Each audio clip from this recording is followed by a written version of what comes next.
Camaada bir sürü adamlar var. Şu adamların şu forum bolup gelmekligi ne kadar adamları, yani imanlı, namalı, dehretli adamları galat fikri yokluğu.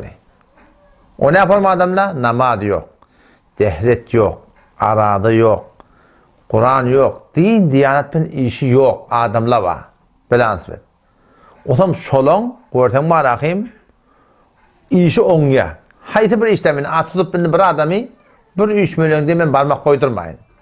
İşi haydi bir iş sonuna, işi onya. Dünyete uğu gitiyor. Aydanım oluyor. Diyenim oluyor. Ama o taraftan namazlı, dehretli, zikirli, telavatli, Kur'anlı, muaytiyanı bolanak. Mun diyeni bolanak. O zaman ştada şöyle yakın namazlı, dehretli adamlar var. Ştada şöyle şeke düşmesi var Huday hakkında. Ve neyse oluyor? Biz Huday peygamber deyip biz. Din diyanet deyip biz. Biz şeriat deyip biz. Bizimki bolanak, olanki boluyor diye. O Huday'tan düzgün fark etti. Resulullah sallallahu aleyhi ve sellem şöyle adamın hakkında etti. İzâ ra'eytallaha yu'til abde ala ma'asihi ma yuhibbuhu deyiptir. Vakti ki Allah Teala muamelatını bir benne bilin. Şu forum görsen ki şol günahkar bola namaz dehret hesabı iş yok. Yine şan aydanı bolayan olsa, yine şan diyeni bolayan olsa, yine şan tüyünü beriyerle olsa, dünyatı ileri olsa, Peygamber Efendimiz sallallahu diye fe innehu istidracun. Allah Teala'nın gözünden düşenin alamatı deyiptir. Allah Teala'nın gözünden düşenin alamatı. Petonda şu dağıtına ağlanamı lel. Bir adam iki yar şey işte Huday peygamber deyip bir darın dilini oklayarlar, narahatı yoklayarlar. Buna imtihanına gelip bir. Bu henüz günahlarını direktli tutuluyor. Narahatı yoklanıyor, günahlar direktli onu kakılıyor. Ne bileyim şimdi düşündürülüyor. Günahlarını kefaret ediliyor. Henüz şu adam Huday'ın günahını düşmeyeptir. Ama bir adam günahkar bola arak şarap içe varak pasur oyna kumar gördüğünde bara halal haram saygılman katınmar ede yine de aytiyanı bolayan olsa şu Resulullah sallallahu aleyhi ve sellem aydan kurun şu adamın Huday Teala'nın gözünden düşenin alamatı diyor. Hem şondan bolmadan korkmalı biliyor musun? Ne ki Huday Teala'nı töyüp verdik diye. Hadise göre Peygamber Efendimiz deyiptir.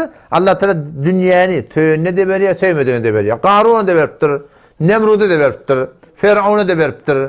Ha, şuna meyleş var akım. İbrahim Aleyhisselam, onlara kime işte ki? Kavadımlarına çok koyan. İbrahim Aleyhisselam'a da veriptir, Süleyman Aleyhisselam'a veriptir, Davud Aleyhisselam'a veriptir. Bizim Peygamber'e vermeyiptir. İsa Aleyhisselam garip kesiptir. Şey değil mi? Kavadımı Huday Teala dünyanı veriyor. Gariptir. Terek adamı da veriyor. O Huday Teala'nın söydüğü de, söymediği de. Asıl bolup verişini adam derin emel.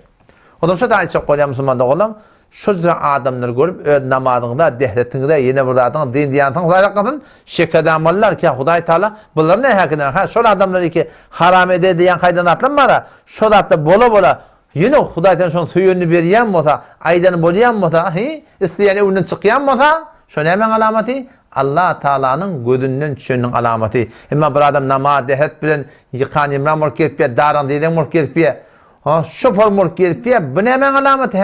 Bula adam imanlı adam, Huday'ın kendini gözünden düşmeyaptır. Şu günahları direktli, ya şunun başına bela getiriyorlar, yok o da şunu imtihan edip doğrular. Ol Müslüman adam Huday deyip bir, oluyor başına gelen günahları şoför mü düşürmüyor, o da Huday peygamber deyip bir adamdan yaşayışında, daran dilenlik, aydanın bolmayan olsa, ye sen günahkar olarak gelip yerdin, hen Huday'ın gözünden düşen ak. Huday da şu günah direktli seni tutuptu. Uğurluyor biliyor musun? Hadise geliyor, ettiğin günahın direktli adamlar Huday'ın verecek diyen rızkına mahrum oluyor diye. Ye şu günahımı direktli Huday'ı da tutuptu. Yok o da Huday seni imtihan et diye. Sen çından imanlı mı? Ya sen yine dilin bilinmiş. Zaten ne belli olmalı? Şu kıyınçılıklarda belli olmalı.